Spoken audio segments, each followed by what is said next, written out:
Question number 7, Koda Vishendra Reddy.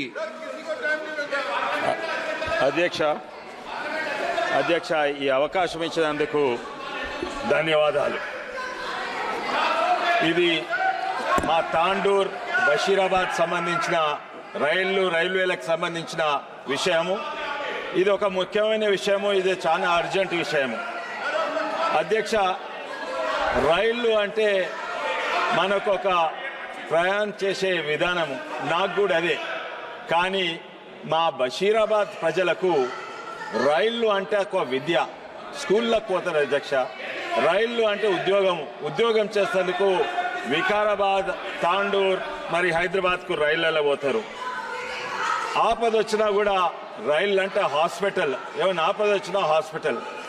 అధ్యక్ష, తాండూర్ బషీరాబాద్ మధ్యలో కాగ్నా నది ఉన్నది. అయితే రోడ్డు మీద పోవాలంటే చుట్టూ తిరిగి పోవాలి, కానీ రైల్లో పోతే చక్కగా పోవచ్చు, అగ్వలో పోవచ్చు. అయితే అధ్యక్ష, అక్కడ తాండూర్ బషీరాబాద్కు రైళ్లు ఎన్నో వస్తాయి, కానీ వచ్చిపోతే ఆగాయి. అందుకే ఎన్నోసార్లు అడుగుతున్నాము మేము. హూబ్లీ ఎక్స్ప్రెస్ 173, 19 హూబ్లీ ఎక్స్ప్రెస్ అక్కడ ఆగాలని పోయేటప్పుడు వచ్చేటప్పుడు. అదే కాక ఇది 2 ఏళ్ల సది కాదు, 5 ఏళ్ల సది అడుగుతున్నాము. కానీ ఈ నడుమ 3 రోజుల కింద రాయలసీమ ఎక్స్ప్రెస్ ఏదైతే ఆగేద్దో అది 3 రోజుల బంద్ అయింది.